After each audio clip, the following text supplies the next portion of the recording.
Hello, I'm Joe Connolly of WCBS with Dr. Imran Ali of Mount Sinai Healthcare, who has become well known for the understandable and interesting way in which he explains all of the latest important developments in medicine and healthcare. Dr. Ali, there's a worrisome report this week about more cases of cancer in younger people from their 20s into their early 50s. Do we know what is going on here?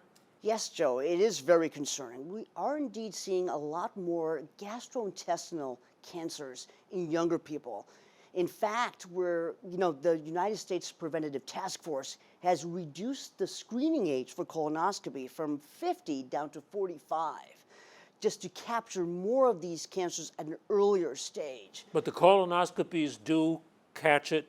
Certainly they do. In fact, it can save lives because you can catch the tumor at a very early stage. In fact, early before it spreads to any parts of the body, and it can be removed during the colonoscopy procedure, and you can never have the tumor return as long as you keep surveillance.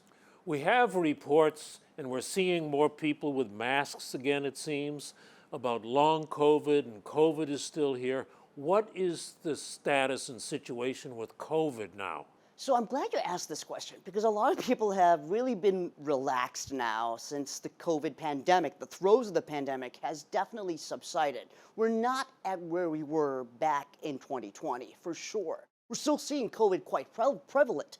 In fact, the CDC just this week has been noticing a rise in emergency room visits with coronavirus-related illnesses, especially in our older population and those with already, significant illnesses like cancer or who are on chronic steroids. Because we are seeing a rise in a new variant, the KP3 variant, which is really prevalent. How concerned should we be about this?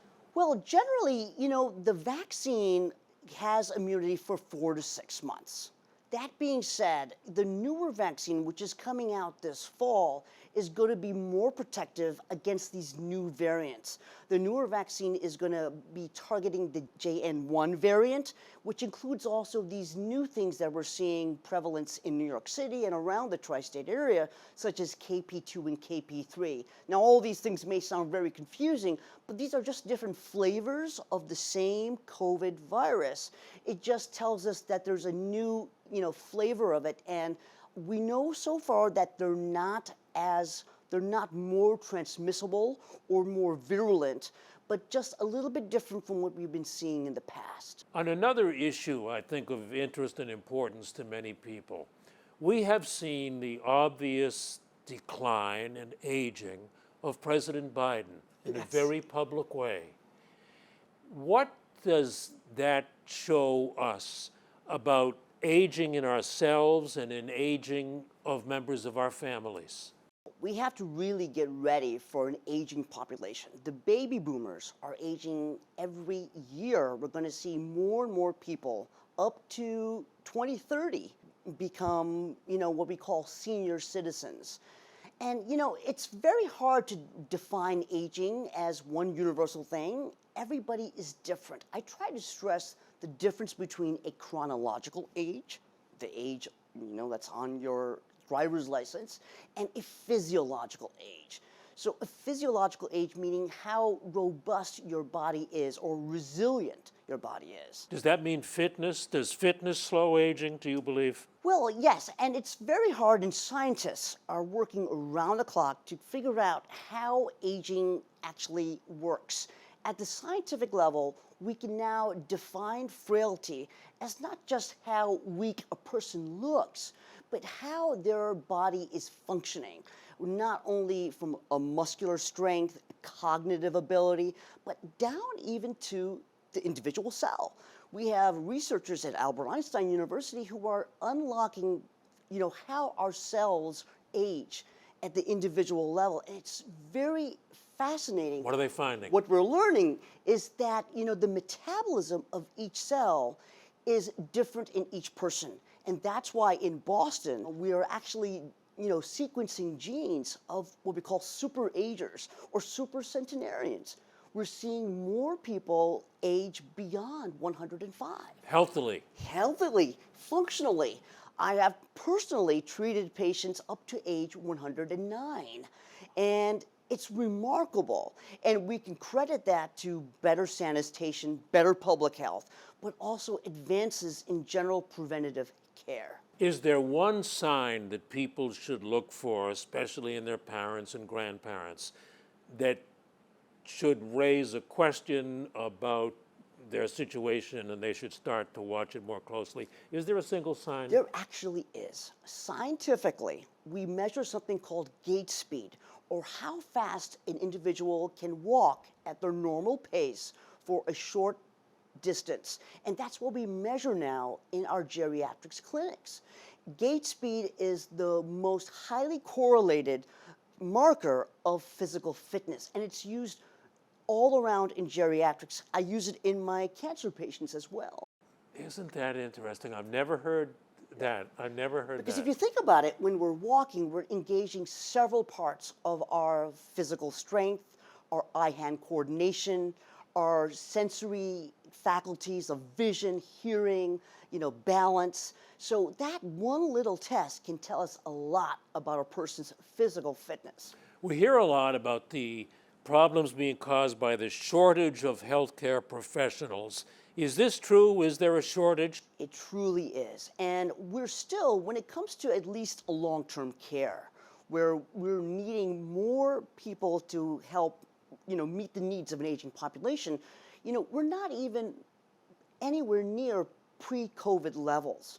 In fact, we have lost so many direct care workers. What we call direct care workers are those who really assist in the day-to-day tasks of our residents in a nursing home.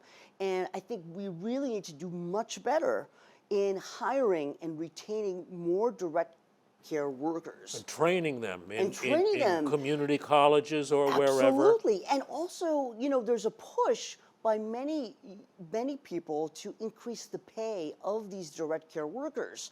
And, I know the Biden administration has been pushing a staffing mandate, and this has been a very controversial topic because it's actually, going to put a lot of rural nursing homes out of business because they just can't hire or afford to hire more staff.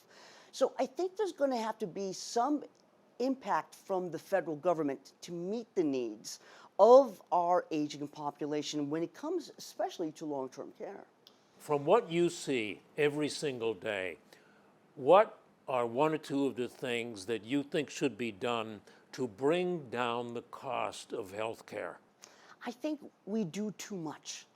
We do too many fancy things. We order too many CT scans.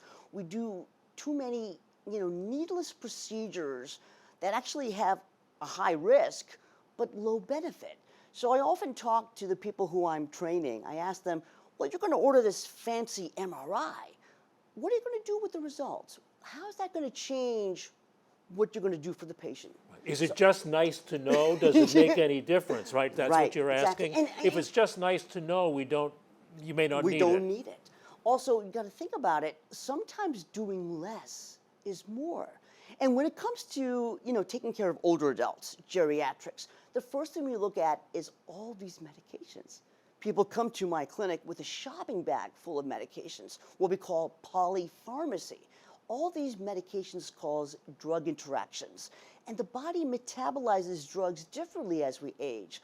So a lot of the problems can be solved just by getting rid of needless medications. In what areas, just a couple of other questions, in what areas do you see the most hope and the most advances in medicine being made? I think really what's very interesting now is wearable technology. I would never thought that would be the next phase, especially for older adults who everybody erroneously thinks that they're not tech savvy. In fact, they're very tech savvy.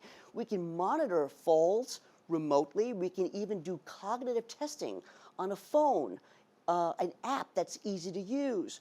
We've actually trained Alexa to help remind patients of taking their medications.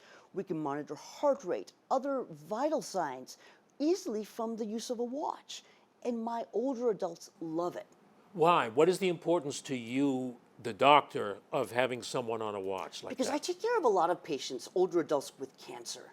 So after they get a heavy dose of chemotherapy and I send them home, we want to know what that medication, what the chemotherapy is doing to them. Are they feeling more nauseous? Is it affecting their heart rate? Is it increasing their risk of falls? We can measure all of those things with the sensors on an Apple Watch, for example. And you can see that in your office We can without see having that them on in a the office, dashboard. and then you call them up. Yes, because it eliminates that extra burden of traveling to the doctor's office. Will we, sometime in the next 10 or 15 years, see the announcement of a cure for cancer or a cure for Alzheimer's? Well, I got to say one thing. This has been the best 2 years when it comes to Alzheimer's type dementia. We are seeing amazing research, not only in diagnostics, diagnosing Alzheimer's much early. We used to use, a spinal tap to look at the cerebrospinal fluid, which is a nasty procedure, and we thought that was a breakthrough. Now we know that there's a new biomarker-based blood test that can measure what we call amyloid plaques. These are the actual plaques that we know are seen in Alzheimer's patients, which can interfere with the brain's ability to communicate with different parts of the brain. We can do it now via a blood test, which is now, as of last week, in a recent study, shows over 90% positive results in predicting accurately early Alzheimer's. And finally, Dr. Ali, why do you add time to your schedule to talk to the media about healthcare and medicine? Frankly, Joe, because there's information overload. By my desk, I see study after study after study come in with so many conflicting things, and patients now are very savvy. They want to understand what's going on with their own health, and they go onto the internet, they go onto YouTube, and they get so much information. Some of it is good, but almost 70% of it is really, really bad. And it actually causes more anxiety. And I find it that in medicine, we are really rushed to see a lot of patients in a short period of time. So the average office visits last maybe 15, maybe 18, 20 minutes. People come in with note cards of questions they've been saving up. I like to take the time to explain things in simple terms, and if I can reach an audience of 30,000 people in a 30-second package, that means much more than just reaching one person in a 15-minute office visit. Your patients are very fortunate to Thank have you. a doctor who, with your knowledge, who takes time to explain things to them understandably. Thank you very much, Thank Dr. you. Ali. Thank you very much.